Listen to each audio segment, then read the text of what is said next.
sports fan has an opinion. Well, these are ours. Welcome to Brock and Pep's Unsportsmanlike Convo. Ready? Break! And here are your hosts, Brock Fleming and Pep Cariotti. Good evening, ladies and gentlemen. It's are you with us, P-Dog? This is your host, Brock Fleming. With us, as usual, is P-Dog Cariotti. Hopefully you can hear us okay. You're a little bit pixelated there with the hat on crooked. Blue Jays hat, nonetheless. We got an exciting show today. Can you hear me, Pierre? Just answer. I can hear you fine. All right, of course. Also, I think I have your intro down. You pretty much like you're consistent every week. I was going to just copy you and try to mimic your voice, but I couldn't do it. All right. Hey, sorry. No, don't apologize to me. You can apologize for a lot of things, not for that. March 8th, it is International Women's Day today. Yes.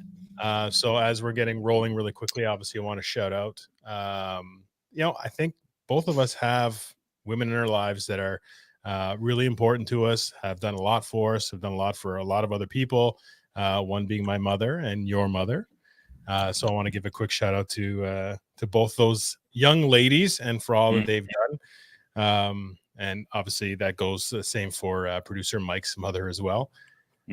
Also shout out to my wife, whose birthday it is on Thursday too. So quick happy birthday to Angela, and shout out to all the women, the important women in our lives. Yes.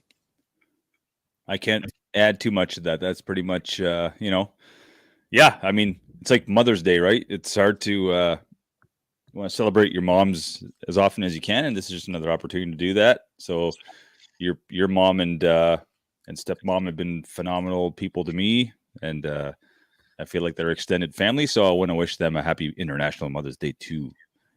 Right on. Okay, so look, getting into the show, you have basketball this evening, so we're going to roll through, but we got a couple of guests with us today. And I think what we'll do is, I know you wanted to touch really quickly on the baseball and stuff at the beginning. I say we bring them in and let's do a five-way. We got producer Mike's going to come in and give us his 2 cents as well. Yeah. Cool with that? Let's do it. Bring them in. All right, so we got a couple of brothers here. Obviously, for those of you who have tuned into the show before, this gentleman has been with us on multiple occasions. Welcome, Sig Charles, to the show. Yes, good evening, gentlemen. Nice hat. Thank you very much. Hey, before we bring in his brother, okay, you're the Bears fan, right? Yes, I am. Look what I found. A copy of Sports Illustrated. Oh, it actually released on my birthday, November 8th, 1999. This was when he passed away. Sweetness. Yeah. So next time I see you, I'm going to give you this copy. Are you serious? Unless you have it already, I'll give it to you. Oh my goodness, that'd be amazing. Yeah, it's not like it's not pristine by any stretch, but it's it's got all the pages and wow, I appreciate that. No problem, buddy. Thank you. That's priceless. Yeah, no problem. All right, so before we bring your brother in, I'm waiting for my gift. I'm sure I've got something Gators sitting here somewhere. I'm sure. Brock, you probably have everything. True story. I have a problem. Okay, look, we're bringing in your brother. I don't have an intro song for him, so we'll come into something. But he hosts his own podcast as well, which the Unscripted Playbook, which is actually a pretty catchy name. It's very similar to ours. I kind of like it. Anyway, the UP. Let's bring in BJ Charles. BJ, what's going on? How you guys doing? Thanks for having me on. Anytime. Thanks for coming on. Pierre's been dying to get basketball talk in. Having you gentlemen and getting into the hoops and the real nitty-gritty of the hoops has been something he's wanted to do for a while. What happened today is that we found not only did Aaron Rodgers sign and some quarterback stuff, but we have a Packers and a Bears fan. We have a lot of NFL connections there. So as I was telling you guys beforehand, all of my input on like what we should talk about today veered from basketball right back into football. It was one of those, just kind of fell right into it.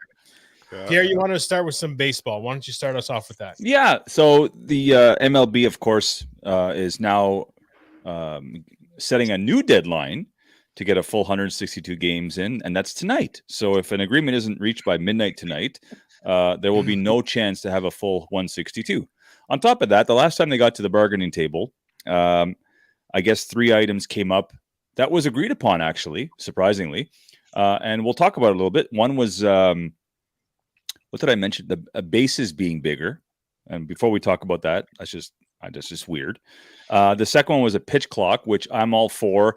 No matter how long or short the games are, I'm for a pitch clock. Like, I mean, make it consistent. You got some guys just roaming around. They'll grab the resin bag and they'll spit and adjust their hat. And like with modern technology, there's no reason for pitchers to take that long. You know, they can even wear a watch or whatever, they're like, just to have a look at the next sign or whatever.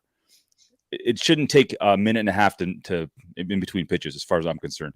And the third one was banning the shift. So I saw a clip yesterday of the Houston Astros basically had all 4 infielders and all 3 outfielders on the right side against somebody who was hitting. I can't remember who it was.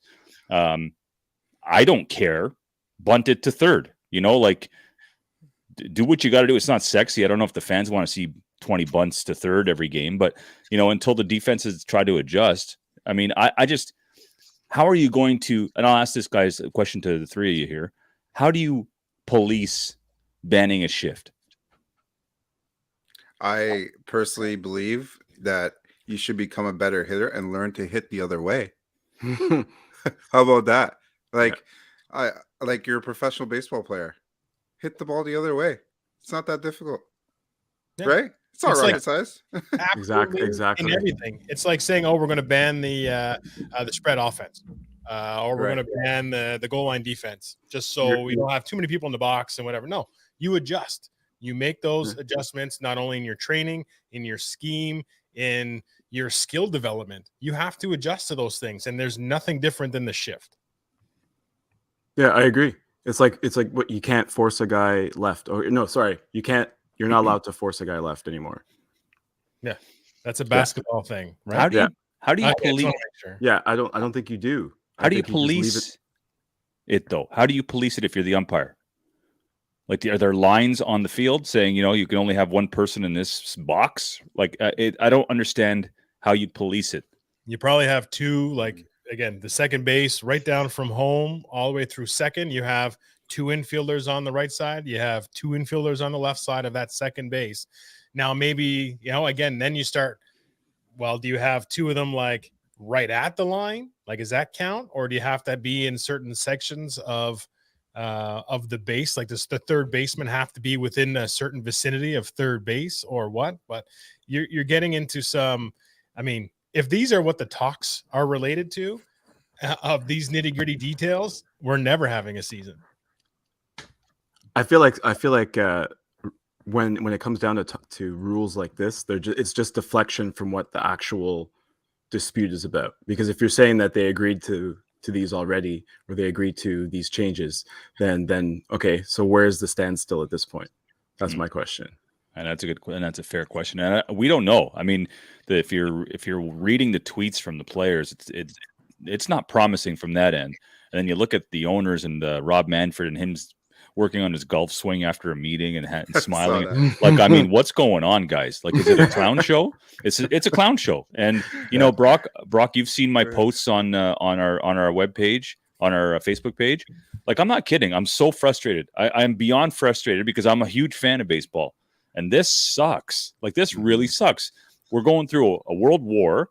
We've just been through 2 years of no sports at all, COVID related. You know, our work has been compromised. This is all I got. Like, sports is all I got. And you're bickering over what? You want to put a mattress at third base and second base? And like, what's happening, guys? I think one, for the record, golf never sleeps. Okay. So if you're picking you always got to be working on that swing, on your grip. Make sure it's there. Hey, it's got nothing to do with the talk. You got to be working on it all the time. Yeah. But when we're talking about, you know, enlarging bases and stuff like that, the way I see it, or the way I imagine it, is like softball. We got the orange base and we got the white base. Those kind of things where it's like, let's avoid any sort of contact or collision at those bases. Let's get this. You know what I mean? Let's get the overweight beer league sort of style that's going. I want to make sure I don't run over somebody. And then the pitch clock, I feel like each manager has it's basically an enlarged like chess thing. It's like, oh, as soon as you pitch, boom, you start the clock, and then you have so much time during the game. You know what I mean? Like that kind of back and ding, ding, your turn. Anyway, that's what Am I crazy? Don't they already have a pitch clock? I feel like they already do. They did, and then it was a lot like how the referees have been refereeing basketball. They would call the flopping one year, and then it gets a little bit better. Then they just ignore the rule again, and now it's back to where it was. Okay. Kind of the same thing with baseball. They had it 1 year firm. I don't think anybody really broke the rule, so they just kind of went, okay, I get pitchers are getting the hang of it. And now last year, I mean, I think during the playoffs, there were a couple of pitchers where they were taking like a minute in between pitches. It's like, come on, guys, really a minute? Oh boy. I mean, I don't. Brock, maybe you can answer this. I don't know because you played baseball. Is that minute for recovery? Like, is it injury prevention to take a little bit of time in between pitches, or? I mean, for me, it would be injury prevention for sure. Yeah, professional athletes and should be able to pitch probably a little bit quicker. Now, Mike has pitched in the past. I mean, he generally takes a minute to figure out where on the batter he's going to hit him. That's producer Mike, by the way, everybody. That's producer Mike back there. I don't know. I don't. He just said accurate. Yeah. Oh yeah.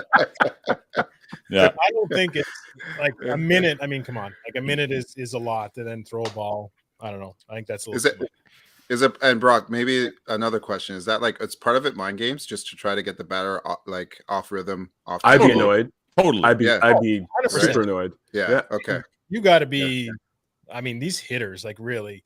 Again, when you watch like documentaries like Fastball and stuff where they talk about just eyesight, like what your eye, guys, Pedroia has an 80-20. And that's when I learned what 20-20 vision meant, being that if something's at 20 feet, it looks like it's at 20 feet. He's got 80-20. So something at 20 feet to him looks like it's only 8 feet away, which means it's nice and clear and you can see everything. So he's thinking like how much stuff goes into that. I mean, that's why you see pitchers even disrupting their own rhythm in the pitching, holding Stroman holding up his stance or like the balancing just to throw off your timing, because any little thing will help.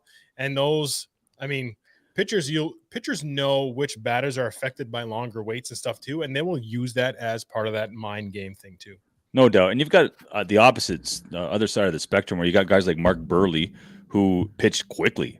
And it was very effective for him because he didn't have the velocity to back it up. So he would keep you guessing quickly with changeups and whatnot. And he'd work so quick he didn't have time to think about what was going to come next. So I guess there's a balance, but I'm all for a pitch clock. I mean, I'm all for that. That makes sense. He should have been doing that, as far as I'm concerned, years ago. But you start talking about the shift and where you're going to actually put lines on the field and stuff. Like you're messing with the integrity of the field and the game. And I don't know. We'll see what happens. We've spent enough time on this. We'll see what happens. First of all, let's get a season going before we start talking about putting, Leon's mattresses on all the bases and stuff. Like, it's just ridiculous. Anyway, shout out to Leon's, not a sponsor. No free shout out. By the way, Leon's, is it Leon's near Heron? Is there a Leon's near there? There is. Yeah. There is. Yeah. Stop calling me. I paid off my couch. I don't want any more furniture. Stop calling me. I don't know the manager. Just a friend who's looking for a hand putting the couch in the truck. Yeah. He never answers, this guy. Jeez. Yeah. Well, anyway. All right. Awesome. Moving on from baseball, let's get into what everybody's here for, the NFL and the trend. You see this? Did you see that, Beach? I see that. Did you see that? I showed it to your brother. This is I saw that. Yeah, a copy of. Yeah, it's fantastic. I'll see if I can find something Packers related. They didn't have a very good 80s. No, they didn't. Very good afternoon. yeah. It was Bart Starr, then 30 years of trash, and then Brett Favre. Yeah, for sure. Don Makowski, the Magic Man. The Magic Man. Yeah. Oh boy. Mandridge, wasn't he? Yeah. The Incredible Bust. I think I have that, actually. I think I have that issue. Do you have that? The Incredible Bust? No. I'll see if I can dig it up. I'm pretty sure I have it. I love it. There you go. All right. Well, hey, you may not have had a magazine cover that was worth anything back in the day, but you now have a quarterback that is worth $200 million over 4 years. How do you feel? This is a lunchtime deal that just came up. I have mixed emotions. I'm excited for the next 2 years of that 4-year deal. And then after that, I'm like, can we afford Jair Alexander? Can we afford Devontae Adams? Can we afford Rashad Gary? There's lots of concerns for the future after the next 2 years. If you win the Super Bowl in those 2 years, do you care? That's a good question. No, I wouldn't. I would not care. At least for another 10 years, for sure. Right. Well, Yeah. And that's what they're doing. The thing is, That's exactly what they're Packers doing. need a little bit more because we know that Aaron Rodgers and Devontae Adams aren't the solution alone. They need to then make some tough, and they're $29 million over cap space, I think. So for those listening in, Aaron Rodgers signed $50 million a year for the next 4 years. So if you're a Love fan, a Jordan Love fan, he's going to be on the shelf for another 4 years. I think he just expires, and then you guys get somebody else. But who knows? But they franchise tagged Devontae Adams today at 20 mil, which is more than what it was supposed to be for a receiver. But it works out to be either like the average of the top 5 or 120% of your previous year's contract, which was 16 mil for him. So he's up at 20 mil, which is a $20 million cap hit right off the bat. Right. Where are the Packers going to make room for this salary? And where do you think, what's the next acquisition that they have to get if they want to take the next step? Well, okay. So what's the next move? Well, they've been clearing up cap space since the season ended. I think they're going to do some more of that. Absolutely. Unfortunately, I think this just means Zadarius Smith won't be back. Preston Smith won't be back. Some other contracts, they're unfortunately just gonna have to make tough decisions and let them go. So we'll see that coming up in the next few weeks prior to the draft, after the draft, and then what moves they need to make. Honestly, I don't see a lot of moves that they need to make. I just think that, you look at that playoff game last year, they're a couple plays away from winning that game, and then they're at home the following week. Anything can happen. They beat the Rams already earlier in the year. I honestly feel at home against the Rams in that weather, they got a pretty good chance. So I don't think they need to really do much. I think Rodgers just needs to trust his guys when it matters the most. You saw a lot of that. There are a lot of guys running open in the field, and unfortunately when you start seeing ghosts, pockets closing on you, Niners have a ridiculous defensive line. You're gonna miss some open guys. That's just it's going to happen. You're just not paying attention to wide receivers getting released. You're not, making timely throws. You're playing a lot of hero ball. So I think they just need to get back to that position, and Rodgers just needs to do what he does best, which is what you see all year. So not a lot. A good point with those two defensive ends, because they're also on the hunt and they're in the mix for Von Miller, who, initially when you're looking at these two ends that they just signed, you say, why would we want to bring in Von Miller? But if you're going to be releasing some and creating some cap space room there, then maybe Von Miller can come in as to replace one of them. Sig, also BJ, just real quick, the injuries that you guys face on the offensive line last year were, again, not a fantasy football sexy injury, but a guy like Bakhtiari, who wasn't playing, is a difference maker, especially when you're playing against a defensive line like the 49ers. Right. 100%. The way they shuffled and whatever, that was a major blow to Aaron Rodgers' comfort level back there, his security back there, and also, it caused a ripple effect within that offensive line that really brought it to a kind of a second tier. And I think that if they can stay healthy with the guys they have, that's one thing. But if they get into injuries, the depth isn't quite there yet. And whatever, that's what happens when you don't have a salary cap. When you have salary cap issues, is the depth usually is the first thing that kind of takes a beating. And anyway, you forgot Bakhtiari and Jenkins as well. Two major guys on the offensive line, right? Yeah, absolutely. Big issues. And you give Aaron Rodgers that split second, like you said, you thought he was missing some guys. You give him that split second, which those guys can do. Now it's a total different story. You don't talk to Sig and I about offensive lines, okay, guys? We got our own Crying over problems. here. We both have Yeah. our own problems. Like, oh yeah, I'm missing the left tackle. Yeah, we're missing You the were a whole line. quarterback and Sig was a running back. So we're talking offensive line because y'all are still walking today, and you're well. Okay. So let's. Oh Fair yeah, enough. Pittsburgh's offensive line. They were just a lineman away from being. Come on. Terrible. No, I Pep, mean- your issue was you had a quarterback that couldn't throw, couldn't run, couldn't take a snap, couldn't call. Like you had, like you just You had a let's quarterback And- that should have been an offensive line. And let me tell you, yes. when they signed him to his final contract, it was about the same age. Well, actually, he was younger than I think they're just about the same age. like it's a big contract. He signed it, and really he only had one good year out of the four extended contracts. So I hope for your sake Roger stays healthy. And like I had mentioned to somebody today, I said, quarterbacks, I find they don't gradually deteriorate. It's like the ceiling comes crashing down on them. All of a sudden. Like it's like overnight. Like So Drew true. Brees, he didn't gradually get bad. He just went from Yeah. like all pro to like, it's time to retire. Peyton Manning, all pro to like, I could my neck's sore, I can't throw anymore. Like it Brett happens Favre. like that. Yeah, Brett Favre, Brett- same thing. Yeah, Brett Favre went from all pro, taking like one play away from taking the Vikings to the Super Bowl, to he was on the shelf the entire year, the following year, and it's over. So you cross your fingers and toes that he doesn't get hurt.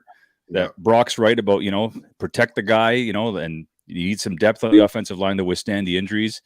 It's cold up there. I don't know if Von Miller's going to want to play there. I think Denver. It's not that. Much Yeah, well, look how when you get the taste of that Los Angeles I weather, you don't know. want to go back. Oh yeah, exactly. You don't want to Practice. go back. Go to Could Arizona, you go from LA to Green Bay? Wisconsin. Yeah. Ask Giannis. No. It's not a vacation destination. Roger said it's not a That's vacation. for I go to sure. Play with him. So if he's next on the, hey, you just won the Super Bowl. Maybe he's feeling, hey, I want to go to another hungry place, because once you win it, there's a little bit of a, I don't know. I feel like you miss a bit of that chip on your shoulder, that edge. And Stafford's got his now, and he's getting paid, I think, pretty good, or it's coming up. Well, he tweeted Rodgers got something. a chip on his shoulder. He tweeted something today that was interesting. Something about going back to Denver and will they give me my old number back? Like it Von was, Miller? yeah. He said, I saw that. so I saw you that. saw- yeah. So who knows what that means? If he's just joking or who knows, right? Hmm. They were on the hunt for him too. So Yeah. now, Sig, the Yeah. other big deal that happened today didn't involve your Bears. So No, again, no. they were left out of all of those talks. So I guess all the free agents feel like you're not quite there yet. Not enough to jump on board. I get it. I The get other it. big deal I get it. was Russell Wilson getting Russ. traded to the Broncos for all intents, it was a blockbuster deal. So It's probably the biggest deal in Russell NFL history. Wilson goes to the Denver Broncos. So Russell Wilson and a 4th round pick go to the Broncos, and Seattle gets Noah Fant, top 5 tight end in that range. Top 5? Yeah, It's pretty darn good. there. Okay, Kelsey keep going. Kittle, Okay. Drew Lock, Drew Lock. Yeah. defensive line Shelby Harris, who Very good just player. in 2021 signed a 3-year, $27 million contract. Very He's good rated player. 85 and 90 on Pro Football Focus. It's a nice pickup. very good. 2 first-round picks, 2 second-round picks, and a 5th-round pick. Are those back-to-back years? For the picks, well, The I first? was looking to see. So the Seattle has no first-round pick this year because they traded away to Washington. The Broncos Okay. had the 9th overall, which means I'm assuming that's going to Seattle. So they'll have the 9th pick overall to the from the Broncos, and then if it was this year, the Broncos have 2 second-round picks, which would be pick number 40, and then Seattle would pick at number 41, and then Seattle would get pick number 64, the last pick of the second round, what the Broncos got from the Rams, which was the Von Miller Broncos Wow. scored. So 3 second-round picks and a first-round pick this year. So I'm assuming the second round, the second first-round pick will be next year. I guess they don't have anything to give this year. So, but that's not even talking about the 5th round stuff too. But that's a big second round. There's a lot of good talent in the second round when you're drafting like that. So hey, who won this trade, Sig? I think maybe down the road, Seattle might have won, but short term, I feel like I really like Russ as a quarterback. I feel like a bad season for Russ is still a good season in the NFL for any quarterback. I'm glad to see him go. I really am. I'm not going to say it. I have to say it. I think he's got a lot of weapons too. In Denver, he's going to be all right. I think he's going to be all right. He's the type of guy, he doesn't make mistakes or many mistakes. And I feel that Drew Lock right now might not be the answer right now for Seattle. And that's basically kind of what I'm answering your question with. Is it Geno Smith? Pardon me? Hell no. Is it? Oh no. I don't think so. I don't think so. No. Is he a decent backup? Sure, but yeah, no, absolutely not. I think Drew Luck might struggle a little bit in his first or maybe even second season there if he even stays. But I think Russ is basically plug and play, and he's gonna be serious about what he's gonna be trying to do with his new team. Seattle, dead last in their division, second last in total offense. I think they were dead last in defense. I don't put it on him though. I know, I know we were discussing this earlier. I don't put it on him though. No, definitely not. And you look at their talent. Where are they struggling? Offensive line, defensive line, and the Legion of Boom are all gone. Their linebackers were did not make enough plays. I mean, let's get rid of the quarterback. But if you look at the team, if you got to rebuild the team, he was the only guy on that roster that could bring that kind of return. The only trade even remotely comparable was the Dallas Cowboys Herschel Walker trade. That's the only one that I can compare to this. And look what happened with Dallas. So if Seattle plays their cards right, they could be in 2 or 3 years back down the road. Right back at the top. It's smart. Yeah.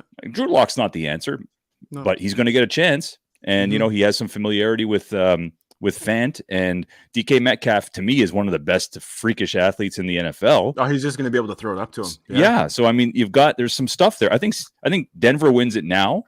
Mm-hmm. I think, Denver could win this for a couple of years because Cortland Sutton, very young. Jerry Jeudy, third year? Yep. Tim Patrick, top. He's a very good tight end, sort of. He's like an H-back or whatever. They got those 2 running backs that are awesome. Our offensive line is always good. And they got Pat Surtain, the third, playing defense. I mean, that team is loaded. Yep. They won 8 games with Teddy Bridgewater, for crying out loud. What are they going to do now with Russ? I mean, the AFC is a hot mess. Well, this in a good way alone is up for grabs, right? Because it's KC, Denver, Rams, Raiders, and Chargers. And don't sleep on the Raiders. I mean, Pep, give me how do they finish? Just right now, they're way too early to be making this choice. They're going to win their division. I think they'll win the division. I took them to make the playoffs last year, and they did it with practically nobody throwing the ball. So I think they win the division. They're Super Bowl contender like now. So, okay. I don't think BJ necessarily agrees with that. Yeah, I mean, who wins this division? You can't bet against KC and Pat Mahomes. I mean, those guys, until someone knocks those guys off, they're the team to beat. And don't sleep on the Chargers. Like some terrible coaching in the last game of the season, right? Away from making the playoffs and possibly making some noise. Justin Herbert's for real. That team is for real. Yeah, I mean, it's going to be tough. It's going to be interesting to see. Denver's definitely going to improve this year. I think they make playoffs, especially with the extra seed that can get in. I think it's a stretch that they win their division. Chargers just re-signed Mike Williams today, 3 years of a 60 mil or something like that. So that's good. The offense, the continuity is still there. But their defense, I'm looking at their defense, like half those guys are free agents. Yeah. Where are they going to spend their money? Where are they going to allot it? All their linebackers that were making all those plays. I mean, their defense played pretty well. They're all up for grabs. I've never seen, it's actually pretty wild. So if they can retain some of those guys, maybe, but I just don't see, I don't know how they're going to do it. So it should be interesting. Yeah, and just to echo your comment on the bad coaching, I think it was bad communication because the Raiders coach was doing this, showing like we're running the clock out, and he thought, "Oh, I should got a time. I got a time out." Oh, what? Hey, listen, who made the playoffs because of that debacle? Oh wow! Yeah, baby, we got slaughtered, but still, we were in the dance. Right. We're talking about how good the playoffs were this year. It was the best playoffs. If the Steelers had not made it and it was going on, it would have been amazing. It would have been awesome.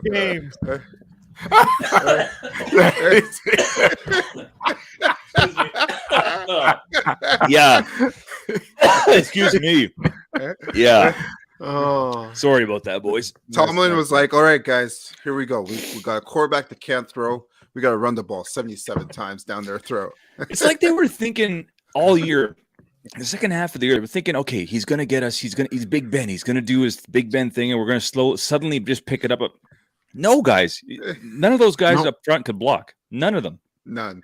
And eventually, you can only drop it down to Harris like so many times. Like, that guy won so many fantasy pools catching the ball and running for 3 yards because that's everyone shots of Nagy rolling out, and as soon as Ben throws the ball, before he catches it, he's so good. He's catching it, rolling his eyes again. He's like, oh.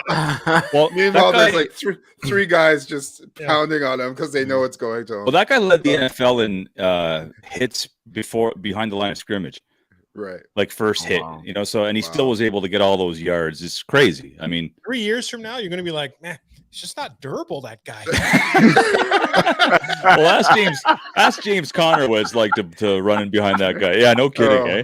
Oh my God. Anyways. What happened? Just injury prone. Yeah. Before we get into hoops, there's one other QB. Well, there's a number obviously with Garoppolo and Mariota and Trubisky and Winston. There's a lot of guys out there who can come in and maybe win you 7 or 8 games. Bridgewater, but there's one guy that's still sitting out there. He's in a little bit of trouble, but he's out there. On International Women's Day. Yeah. Can we just leave that one? But he's out there. And someone's going to make a play for him. Miami's name has always come up, but Deshaun Watson, he's got ties with one of the coaches that Pittsburgh just hired. I mean, that would be a good fit for them because he's going to be running for his life, so he can run in Pittsburgh. All the nonsense aside, where does Deshaun Watson fit here in this quarterback world? Like, is anyone going to make a play for him? I heard Ben is offering up his legal representation to him. So. Hello. Listen, really? This is a chance for the Bears to do a do-over. Oh, and get Watson? That is get true. Watson. This is a true. chance. You missed out on Mahomes. Take a chance on someone that's going to be suspended for a season, possibly. Yeah. Do you know what I mean? Worst case, you got Justin Fields. That's true. That's true. And I mean, he's already running for his life too. So, no pun intended. So, he's not happy about that comment, but he knows that it's actually like, I guess that it is. No, you mentioned my offensive line. My guys, it doesn't matter what quarterback's behind there. I don't even think Aaron Rodgers could save this team right now. He'd be running backwards. You'd have to throw the ball over his head. Well, that's it, right? You're going to spend all this money on a quarterback just for them to run for their life. So, what, guys? Quickly. What your take on Calvin Ridley? Deserve it to be suspended the entire season for $1,400? So allegedly, that's how much he said he spent for an NFL guy. $1,400 on his own team to win. Is that 5 minutes? Right? Oh, he never won. Is that possibly it? Like if he's betting on the Falcons to win and they're still losing, so the whole thing's really bizarre because he was on mental leave. Like he wasn't playing when he bet, right? So he was, I guess that's what I thought. Yeah. Yeah. So he was on leave for mental health issues. And he bet on the Falcons, and then he kept parlaying bets to the, and I think it totaled like $1,200. I don't know whether he won or lost, but the rule is the rule. It's black and white in the NFL. You cannot bet on football if you're playing football. Like no matter what the situation is, you cannot bet on football. That being said, Ray Rice beat his girlfriend. Adrian Peterson whipped his kid with a belt. These guys got 2 games, 6 games, 2 games.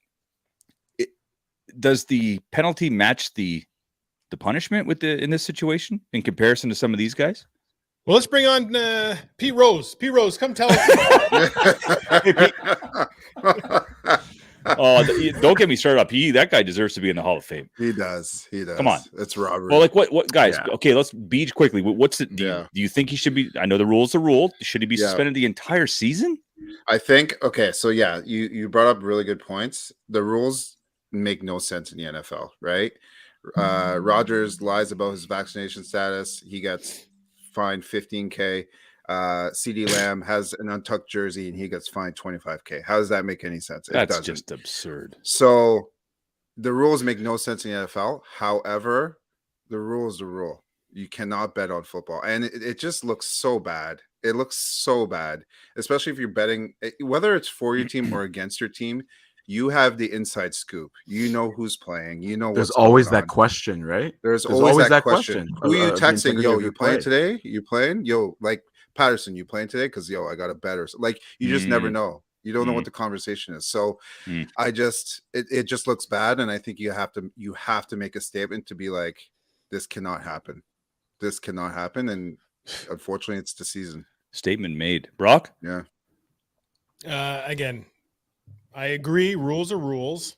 I think there's a lot of questionable consequences for rules that should be looked at differently. I mean, I'm even talking in-game stuff where you have something where like, oh, the offensive line held, but then a guy targeted and like laid a receiver out or, face mask or something. They're like, oh, it's offsetting and whatever. You say, well, how is that equal? Or a taunting penalty is the same as like ripping somebody's face off for a 15-yarder, like stuff like that. So I do find the NFL has some issues in terms of how to police things and what the actual consequences are.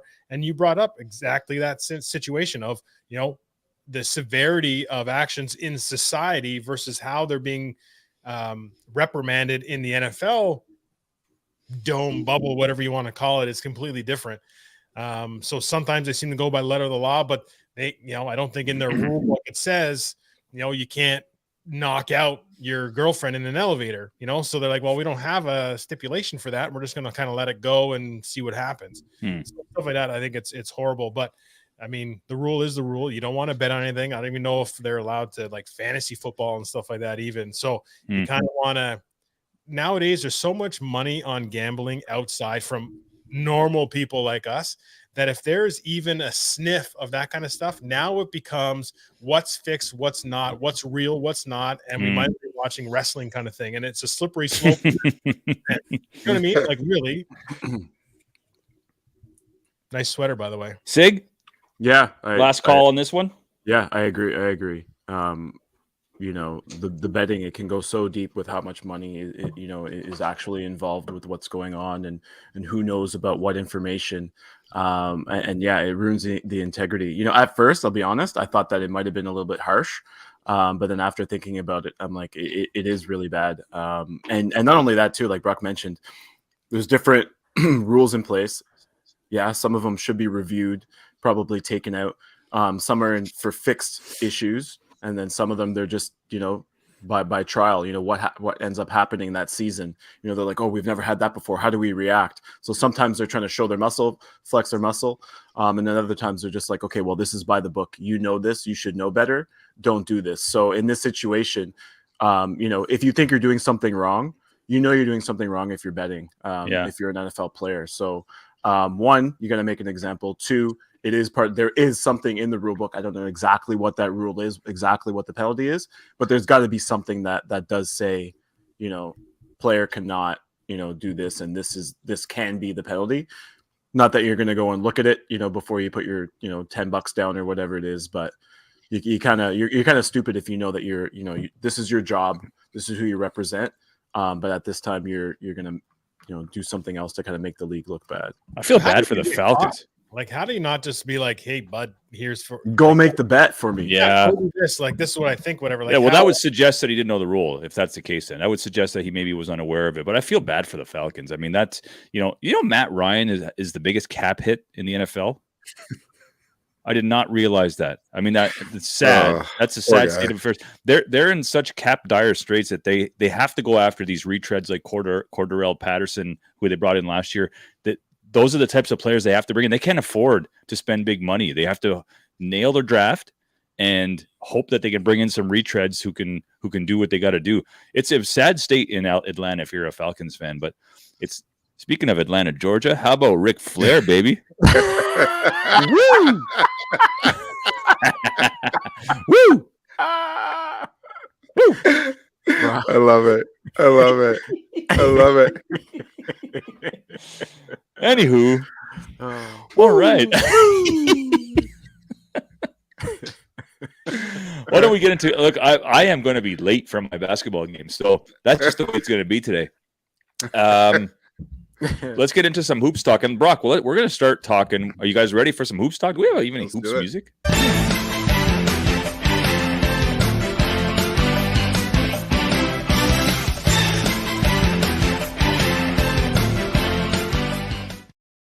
Hey, that just gets right on you. Eh? That was pretty good, eh? Yeah, that was quick. I miss those days. There's usually that hits me right here. There's usually a delay of the music. It just goes right on top of it. Hey, do it again. Just real quick. We got time.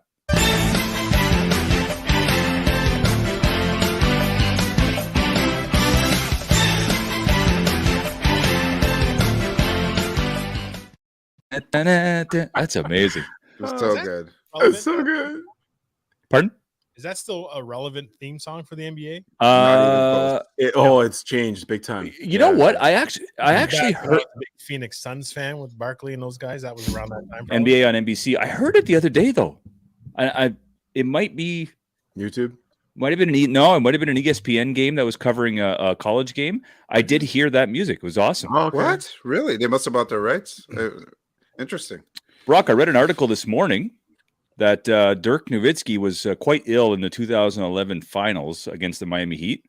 And that was the LeBron James, Dwayne Wade. And apparently Dwayne Wade and LeBron James were making fun of his illness. And Dirk Nowitzki came out today and said, it's not too cool. Sign of immaturity at that point. Was LeBron still? He was still pretty young that first year in Miami, was he not? Who is the mature and immature? It's 11 years later. You're bringing this stuff up.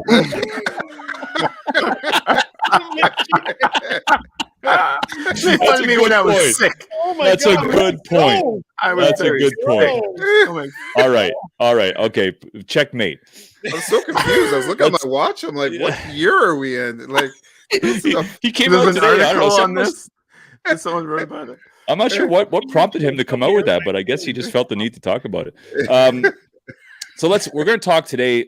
We got approximately 20 minutes. So I want to talk about the two main teams in Canada that we talk about the most. It's the Raptors and the Lakers, and the Lakers are a big topic everywhere because of, unfortunately for them, not for good reasons. But let's start with Toronto. Toronto came out and had an awesome end to the first half, the unofficial first half, right before the All-Star break. They were on fire. They won a few games in a row. They were going in. Van Vliet was leading the way. All-Star break happens. They lose all their momentum. OG gets hurt. Van Vliet's been out for 3-4 games with a hamstring pull. Suddenly, they have lost 4 out of 6. So not good. They had 2 winnable games at home against the cellar dwellers, Detroit and Orlando, and lost them both. Now they're on the road. I believe they play San Antonio, and then they got to play Phoenix on Friday. I mean, they could right now. They're sitting in 7th. Yeah. But they're only 3 games ahead of the Hawks, who are in 10th. And you know how it is, right? You fall out of 9th, you're out of the play-in tournament. 7, 8, 9 play in that play-in tournament. Raptors issues, is it just injury, lack of depth? What's going on, Sig?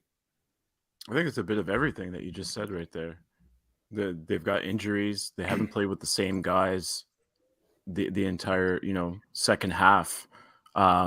Barnes was playing point the other night, and not to say that wasn't a good decision, but I mean you're in trouble if that's what you're kind of resorting to at that point. So I mean they gotta get guys healthy, and I mean Fred, I have his jersey in the back there, all-star. He was having a great year and everything, but they need him on the floor. They need his leadership on the floor and his scoring. I think they'd be in a much better spot just with him alone. But yeah, they need OG back.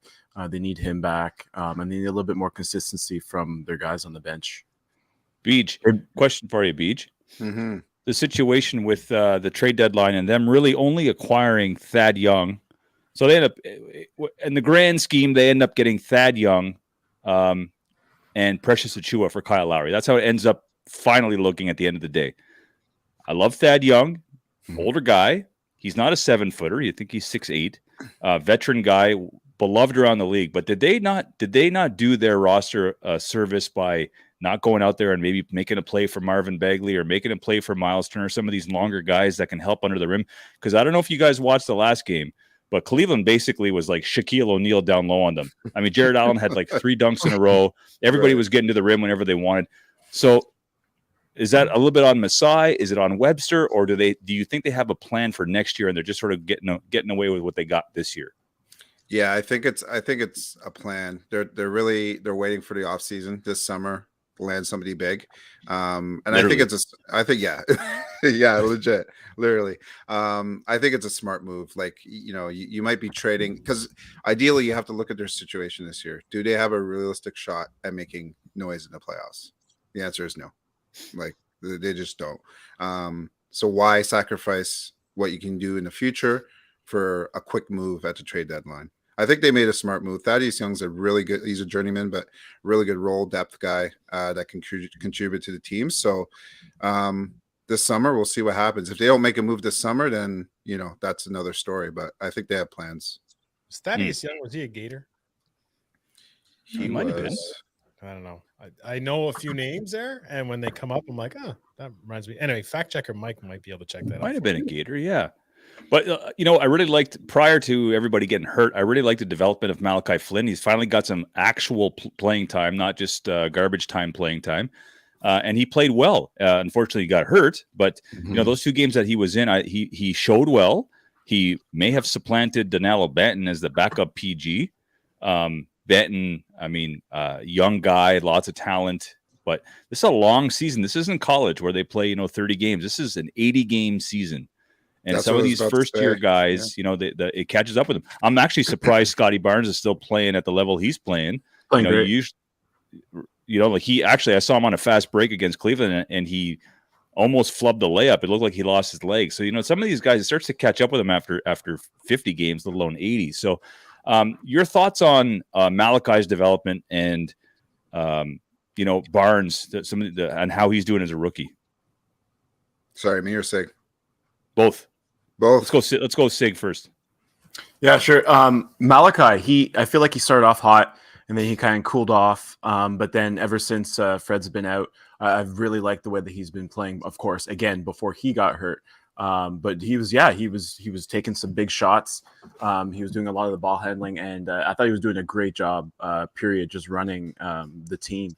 And Barnes, I got nothing bad to say about Barnes. I like everything about Barnes. His court awareness, his defense, just everything, his hustle. He's always, chasing after loose balls. He's hitting big shots. He's rebounding. He's defending.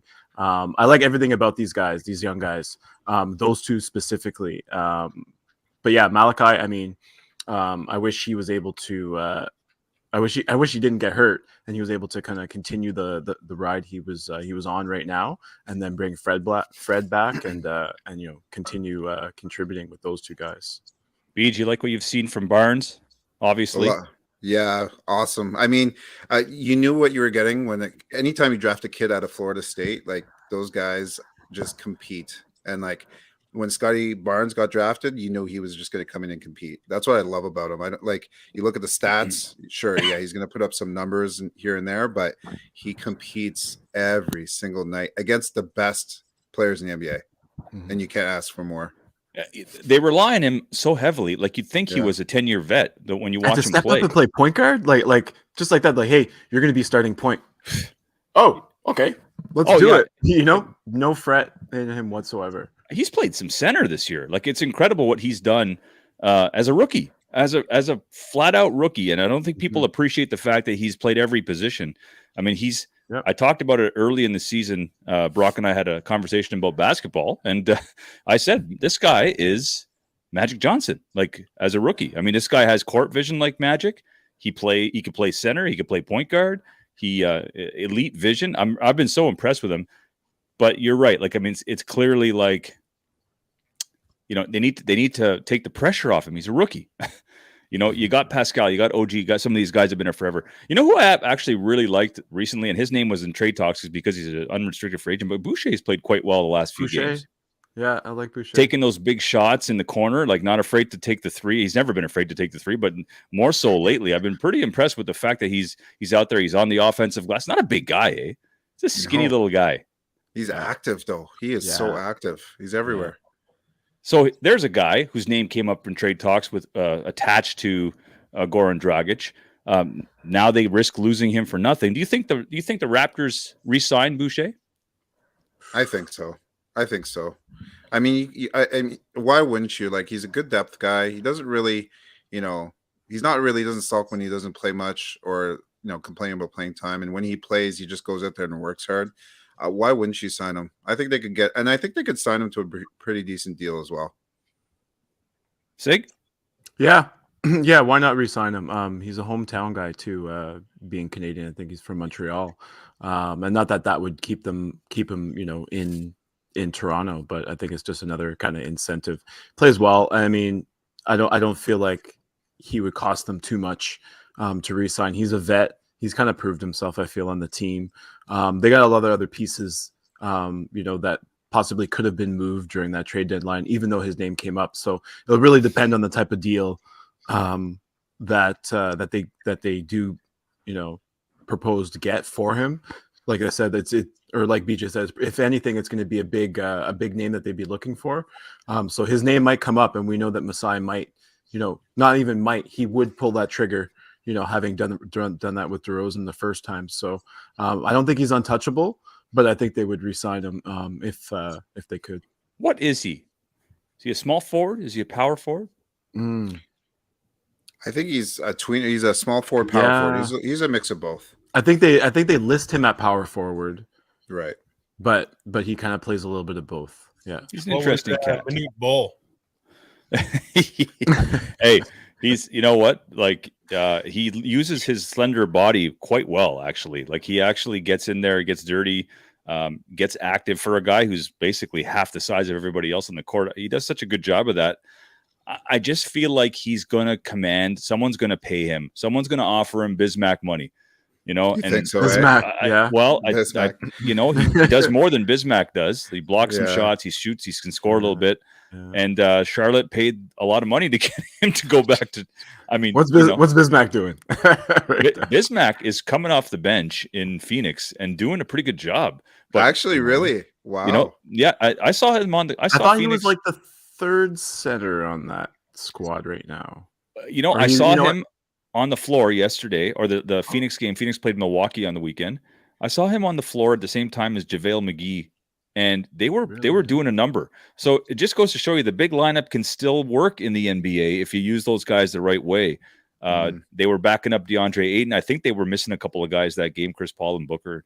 But maybe they just didn't have a choice. But he doesn't do a lot. I mean, he blocks some shots, he gets some rebounds. You're not going to get a ton of offense on him. But I like Bismack when he was in Toronto. Same here. I didn't mind him. He was great in Toronto. He had an awesome playoff run. That was amazing, right? He was unreal. Yeah. Guys, let's call a spade a spade here. If it wasn't for LeBron James, the Raptors might have made 2 finals for sure, 100%. Yeah, you know what Absolutely. I mean? When they had the DeRozan and they won 60 games back to back. After the F Brooklyn season, those two seasons after. Those 2 seasons after, they were good, and they unfortunately had to play LeBron. But anyway, all that to say, I want to quickly end the East here. Here's the East standings. We know that the Heat, Sixers, and Bucks are legit, okay, but the Bulls are sitting in 4th. Is that a little smoke and mirror show there? Because they've lost 4 in a row, and they haven't looked good lately. It's 5 in a row. It's 5 in a row. Okay, 5 in a row. Lost Isn't last there night. Something where they haven't beat like a top 3 team, like they're 0-7 0-14. against 14 against top 3 seeds. So what are we seeing in Chicago that should we, if you're a Bulls fan, they're 39-26. They're not ready. Not ready? They're not ready. Celtics are coming. The Cavs are coming. Cavs are no joke. Cavs are no joke. Yeah. They're scary. And here we are, the Raptors sitting 7th. They're going to end up in that play-in against, if it were to start today, I think they would end up playing the winner of the Hornets and Nets. Right. I don't remember exactly how the play-in works, but Brooklyn's sitting at 9th. And the Hawks have been hurt all season. They now have the Hawks have Collins back, and I think he was a big part of that offense and even defense. And Capella, and I don't think that they're going to finish 10th. No, you think the Hawks somehow leapfrog the Hornets, Nets, and even Raptors? I think they might end up as far as 8th. in the East. Interesting. Yeah. Well, yeah. I'll tell you guys my team to look out for. The Celtics are the team to beat right now. They're beating everybody. They're playing defense and they're scoring. So out of those top 6-7 teams, the Celtics are the team that's up and coming for me. Your thoughts on Boston and how they've been looking lately? Boston's been looking really good. Jason Tatum's playing out of his mind. Dropped a 50 spot. 50 spot on Brooklyn for man. Yeah, he's playing out of his mind. I think they finally kind of found their identity. I feel like all year they're just kind of trying to figure it out. They've always been a little bit, especially when Kyrie was there was a little bit animosity on that team. It seems like they've sorted it out and they're working through it. And now they figured out that Jason Tatum is the guy on that team and everyone else is just a role guy. So Sure. Yeah. Yeah, same. I thought Jaylen Brown. I like, I didn't want to say, okay, a certain star should step back, but I think a star will assert themselves and show that they're the leader of the team. And I think Jason Tatum's done that on their team, and I think that's what they needed instead of like seeing like, okay, let's see who's gonna be the top scorer on this team. I think they can just focus on their defense, knowing that they're gonna get those points out of Jason Tatum. I think they're a scary team. I don't like them at all. they're the Celtics. Yeah, I think it took them a half season to get under. I think is it Ime Udoka, their head coach. So new system, new voice. It's not an easy place to coach. Boston's a tough place to play football, baseball, anything really. Basketball's no joke there. They take their Celtics seriously. So it's going to be interesting. I'm interested to see the Knicks just won 2 in a row, and I know they're sitting 27-38. I think they're 4 games back of the Hawks. They're 5 games back in 9th. I mean, I don't see it happening with 18 games left, but the Knicks were a team that hosted a playoff game last year, or had a home court advantage.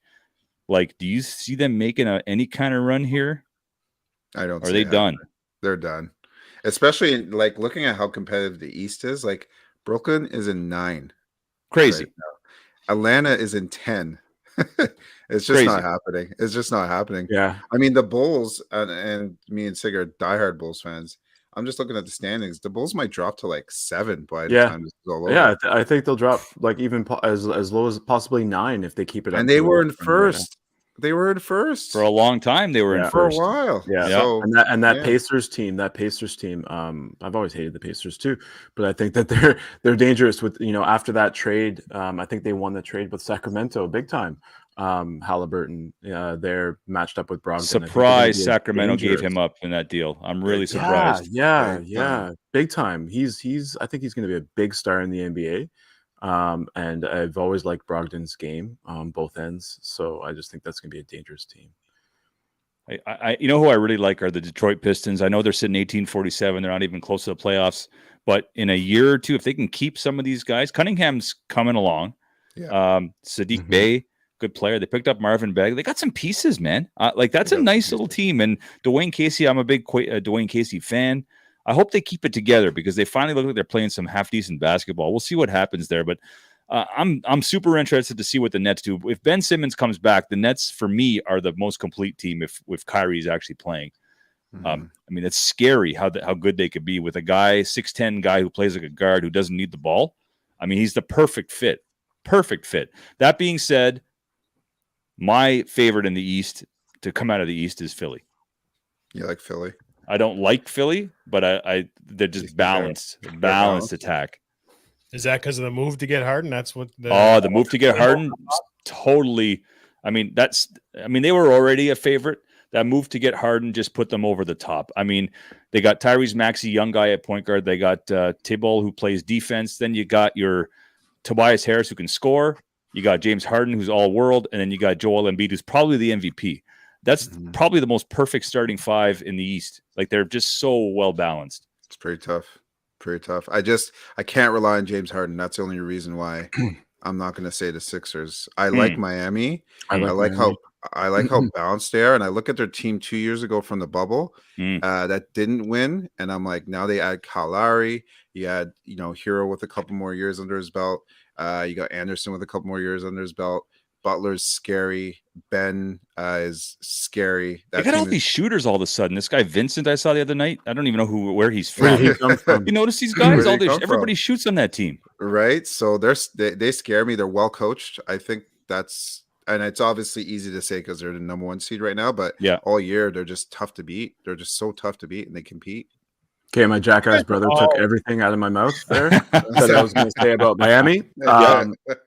I'll just, as I expected, of course. I don't know why you guys brought him on the show, but the Bucks. I think the Bucks are still really scary because doing what they're doing. They got Giannis. He's still unstoppable. I don't care if he's missing shots. I feel like he's accepted his role of being more of a mid-range guy now, and he's taking less threes now. But they get Brook Lopez back, I think, by playoff time, and I think that's a really scary thing for that team. But Brock, I'm sorry, I cut you off. No, I just couldn't leave him out. I can't stand the Lopez's, period. I can't stand him either, but Oh yeah, Robin plays for played for a team that just he plays for a team that just beat. He plays for Orlando. He was on the floor for a few minutes there, and I was just thinking about Brock the whole time because Robin's the freakier one. He's like the 6'7" but he runs with his head down like he's the awkward everything's the sideshow Bob haircut. No, that's exactly it. Gets the crazy eyes going. The crazy eyes. Yeah, he's definitely he's a weird one. There's a lot to talk you about. Guys are Toronto Raptors fans, correct? Absolutely. Okay. So Toronto being basically, we don't go very far. Who do you want to see come out of the East? Not who you think. Who do you want? Who would you be cheering for? The Raptors Bulls. are not in. I'd be a Bulls for sure. Bulls first. Bulls. Oh, well, I'm Absolutely. at Toronto for me, and I do first, think Raptors second for me. Yeah. I do think Toronto at full strength is nobody wants to play them at full strength. At least not for a play-in series like that. The play-in tournament. I mean, if you're the Nets, you want to get the hell out of 6, 7, 8. Like you don't want to. Nobody wants to play Toronto at that level because they're just big, long, and can be a pain in the what. My concern with Toronto is just they don't have the size to compete in the playoffs. I mean, Joel Embiid is going to destroy them if they were to meet. So that's where I really hope Toronto had picked up a big guy to at least compete against these guys in the East. But we'll see what happens. But I'm cheering for Toronto. Brock, you're a Raptor fan. You'd be the Raptors? Yeah. Obviously, I'm just wondering, Toronto aside, if you didn't think they had what it took to sort of make the move this year, who would you want to see? Like, would you want to see a Miami? I'd like to see Milwaukee repeat if that's the case. Actually, no. I'd like to see the Bulls. I love DeMar DeRozan's my favorite player. I've said that for years. He's the most efficient player in the NBA. He now has a 3-point shot that he doesn't utilize enough, to be honest with you. I love DeRozan. Yeah, great player. I'd love to see him, actually. So I'd be rooting for the Bulls. I'm a big Alex Caruso guy who the Lakers just let go for nothing. So, yeah, big fan of that. I wouldn't mind seeing Rosen getting a ring after kind of missing out on the Toronto one, We'll see what happens. We're pressed for time. Maybe we can have you guys back for the West. Sure. Yeah, absolutely. Brock? Yeah, that's fine. By that time, the Lakers will be so far out of it, we'll have nothing to talk about in the West. I can give you a quick analysis on the Lakers. Old and overpaid. There we go. Good. Oh, you know what? We're good. We're good. Can we do 2 minutes of overtime, B? Hey, it's up to you. You have basketball. No, you know what? I have to. Are you starting? Are you starting, Pep? Are you starting lineup? Am I starting lineup? Yeah. Oh, absolutely. See, I knew it. Oh, absolutely. You kidding me? Hook shot, fadeaway 3. You got it. I got everything in my bag at this age. That's it. I got it. Pep don't come off the bench. Pep don't come off the bench ever. Pep don't come off the bench for nobody. Okay, guys. Lakers are sitting at 28-36. They're 9th. So if the playoffs started today, they would be in the play-in. They'd have to play the Clip. Clippers are 34-32. So Lakers are 28-36. Right behind them are the New Orleans Pelicans. Pelicans. Who laid a thump into them a couple days ago. Right. The Pelicans, man. Brandon Ingram and CJ McCollum. I'm sorry, but that's a team that might just the Timberwolves are in 7th. You telling me the Pelicans don't have as much talent as the Timberwolves right now? Yeah, I do. I would not want to play them in the playoffs, and the Suns certainly don't want to see the Pelicans in the playoffs. Long and lanky and can shoot the 3. can the Lakers hold off the Pelicans? There's a game behind them. I don't think they can. I give the Pelicans a full season with this roster, and they're in the playoffs. Yeah, right? 100%. But like, yeah, I don't think they. Here's the thing, though, LeBron, give him one game to win, just one game, and he's gonna figure it out. But after that, the Lakers are done. Yeah, they're done. They're not winning anything going beyond 5-game series. They're not winning anything. Sig Lakers. I hate that I'm agreeing with you. It's the LeBron thing. Like I really do. But yeah, it's true. That playing game, it's a dangerous game to play with. And I mean, the Lakers haven't really proved to me this year that they can overcome anything. They've been talking about getting out of this rut, and they're not getting out of this rut. I think they fall like possibly farther, and then a team like the Spurs or the Trailblazers end up beating them in that play-in if they stay there, if they even have a chance in it. But again, that one game, I do agree with BJ with that one game with LeBron. It's a dangerous thing to have. But after that, I don't think they make any noise whatsoever. The Lakers are going to have about a 10-game runway to have LeBron and AD try to get a little bit of momentum to even make the playoffs, let alone win a game. Do we know who they're playing? The best description I could give the Lakers right now is they're old, they're short, and they're slow.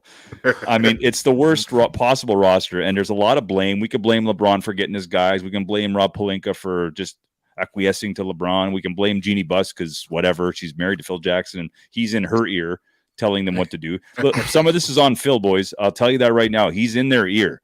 So this old roster has Phil Jackson written all over it. Scotty's not coming off the bench there, Phil. Okay, you've got an old roster. Yeah. Triangle. Let's go. High post triangle, guys. It's terrible. Yeah. So this could be a real debacle, and you got to wonder: do you pull a Russell Wilson in the offseason and get as much as you can for LeBron? Jesus. Oh, do I know? It's no joke, guys. He could bring back like a roster player, draft picks. Like you can reload on the fly. Yeah. They have nothing. They emptied the cupboard. They kept Taylor Horton Tucker as their only youth. And they blamed on DeAndre Jordan. They're like, sorry, we're going to waive you. Oh, excuse me. Like, I'm the problem.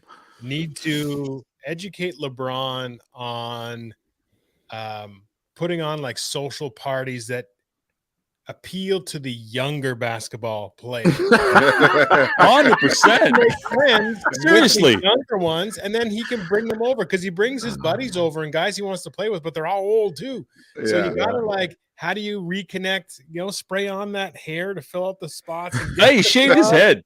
Did you see that? I noticed that last. He shaved his head. I saw that. No, but Brock, you're bang on, buddy. You're actually bang on because it worked in Miami. He brought over Ray Allen. He brought over Bosch and Wade. They were buddies, but they were in their prime. Like you can't do it. You can't bring Melo and Dwight Howard back and expect anything. And Westbrook. I mean, he gets mad at them. He's like throwing lobs to Melo and it's going out of bounds. He's like, what are you doing? Like, I can't get off the ground. It's like, it's terrible. Like, yeah. And I think LeBron has an expectation of himself and some of the guys he played with, the athletic guys, where he expects them to get the ball if it's thrown 10 feet up above them. But it just doesn't. It's not happening. Has Melo regressed? Has he kind of taken a step back? I feel like last season he was more of a good stepping guy, hit a couple shots, then see you later.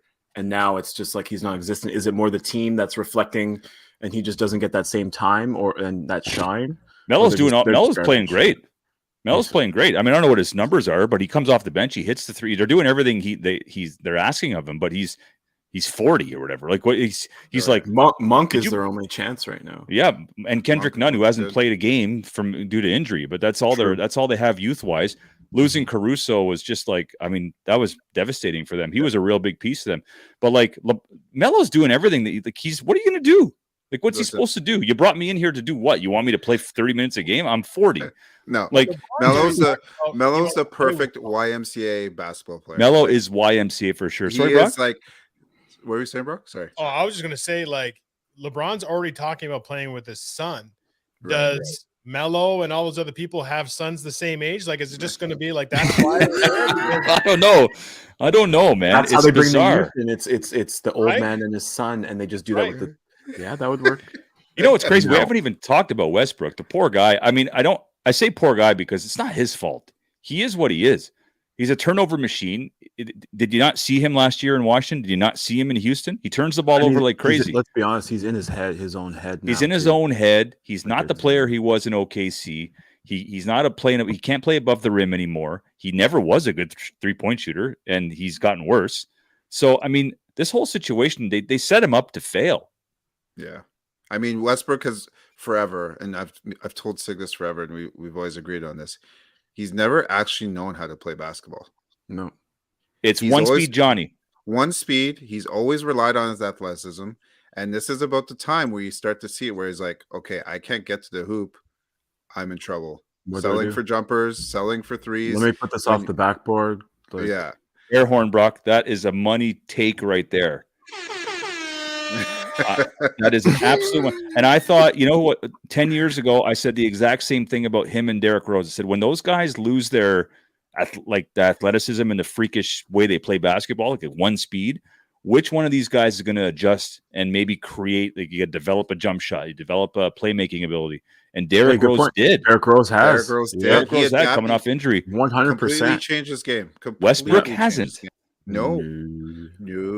But he's still putting up 18. You know, he on a team that needs a scorer off the bench. Sure. Look, Westbrook, all I want you to do is go to the hoop and shoot. I think that would work for him. You're asking him to run an offense. He's not good at that. No. If you look at Westbrook's shooting percentages throughout his entire career, every year has been the same, including this year. Yeah. He's not getting as many dunks and layups because he's not as explosive. Mm-hmm. Exactly. And let me tell you, I'm not suggesting that they kept KCP and Harrell and Kuzma that they'd be any better, but well, they wouldn't be much better. No, they really wouldn't be much. Kuzma is who he is, right? They chose him over Ingram. I can't believe they traded Ingram when the Pelicans wanted Kuzma instead. It hurts my head. I don't want to talk about it. I can't talk about it. And they traded New York kid. Oh my God, I'm forgetting his name. No, their best player in New York Knicks. Oh my God. Oh, Randall. They traded Randall. Yeah. Like they traded Ingram and Randall. Ingram and Randall. And Lonzo Ball. And Lonzo Ball. They had everybody in.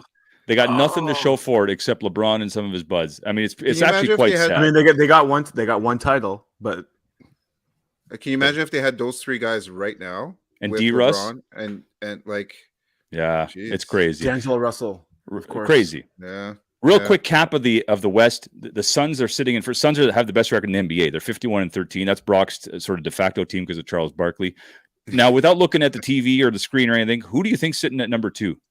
Memphis. That's my dark horse, baby. The Memphis Grizzlies, man. Ja Morant is like probably the best player in the NBA. He's like a slightly taller version of Allen Iverson. It's pretty crazy what he can do. Exactly what he is. The Golden State Warriors have kind of fallen off the map there. They've lost 5 in a row.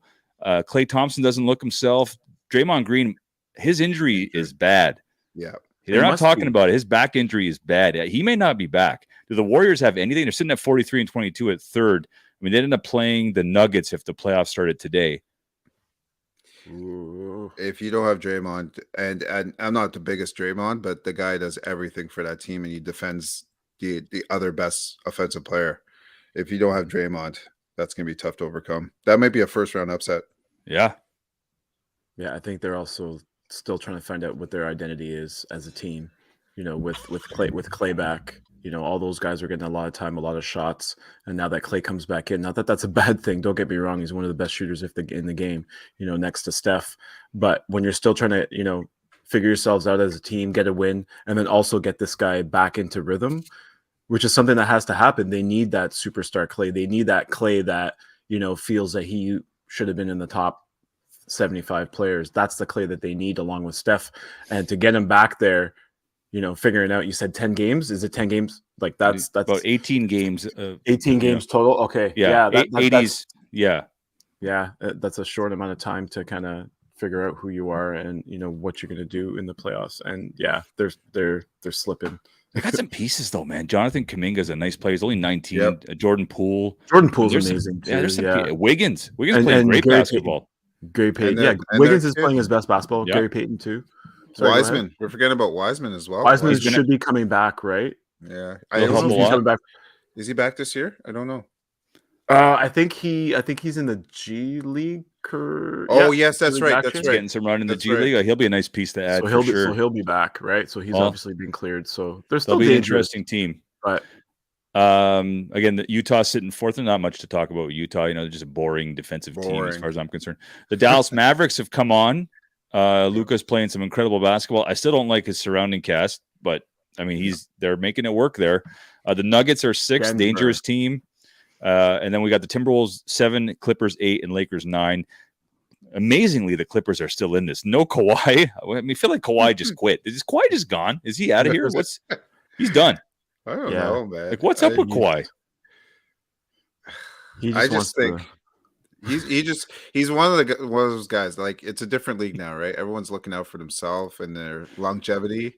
So he's just like, if anything's wrong with him, he's like, I'm sitting out. That's just it. Oh yeah, the slightest thing. The slightest. Paul George put up some shots. Looks like he'll be back soon. But I mean, that's a good team. Yeah. I mean, they're doing it without anybody really. Like Terrence Mann, I think, is their leading scorer, and Reggie Jackson, who's a solid player. He's We'll see what happens dangerous, there. That guy, yeah, he's a great player. Love him. And here are the Minnesota Timberwolves at 37-29. I would have never thought this. Never. I started talking trash about Cat in our chats with BJ and a friend of ours, and it's like this guy heard me and he stepped up his game ever since. He sure did. Hey, big man, I'll just be quiet. I'll be quiet. You know. And Anthony Edwards, he's amazing. High flyer, holy cow, eh? I don't want to toot my horn, but I got into it with a dude prior to the season. And I said, I'll trade AD right now for Cat. And he's like, no way, man. AD can shoot outside, inside. I'm like, Cat can shoot too. Did you see him at the 3-point contest? Yeah. Dude was hitting threes. He's 7'2". We're not going to hear the end of it now. And he plays a little bit of defense. I was liking Cat, and AD can't stay healthy. It's looking good. Cat's like a younger version of AD, I feel. I think you're right. They're like Kentucky. The same player almost, yeah.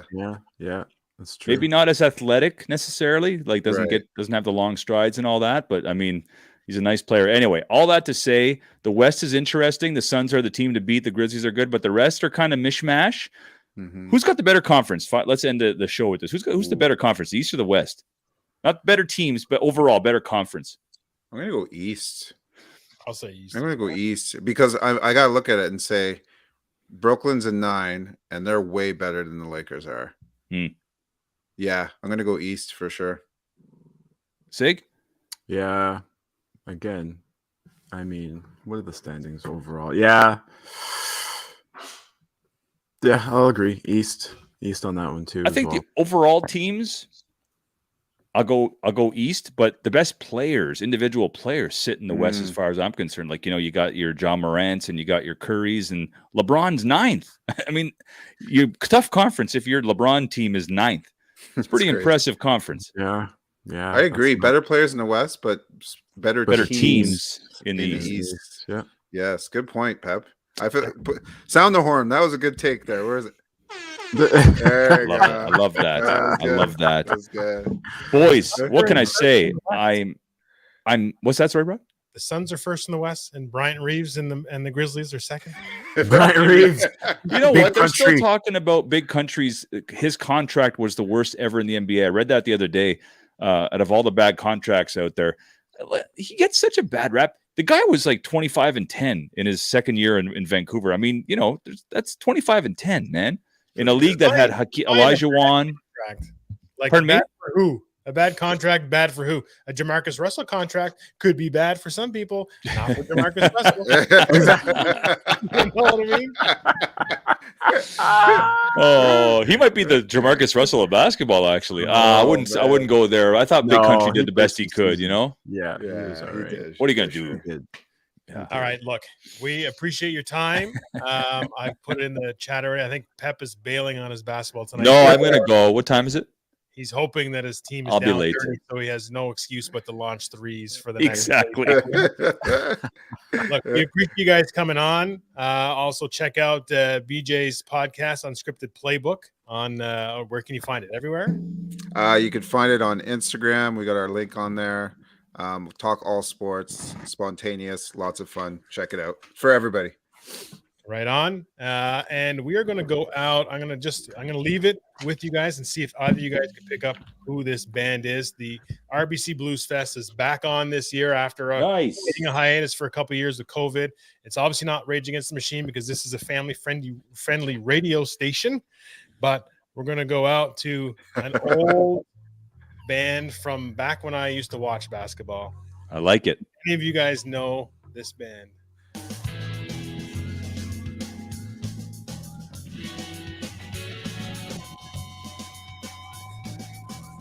Stone Temple Pilots? No, you're getting in the right area. This Rage one Against is the not Machine? my 90s hip hop. No, it's not. Which is my jam. No. But Rage Against the Machine? no, I think it's a Canadian band. I don't know. I saw the name, Blues Fest. Oh my God. Oh, I know who this is. You know who it is? If you hit this, I'm making you a hat. Is that a girl? Oh my God. Lights? No, it's not Lights. Not exactly a hype song. Oh, I can't remember. It's not coming to me. All right. Anyway, we're going out. It's Wide Mouth Masons. What? No. Wow. I don't know why this came Wow. out. If my dad listened to this or what it was, but I remember from back in. Anyway, they're at Blues Fest. You want the Lakers to be old? There's a lot of artists at Blues Fest this year that are way past their prime. Alanis Morissette, Rage Against the Machine, I'll go watch. TLC is there, and there's no L, so I don't know. Anyway. Oh. Appreciate thanks, Andre Rison. Okay, if you appreciate everything you guys did, have yourselves a great night. I gotta go.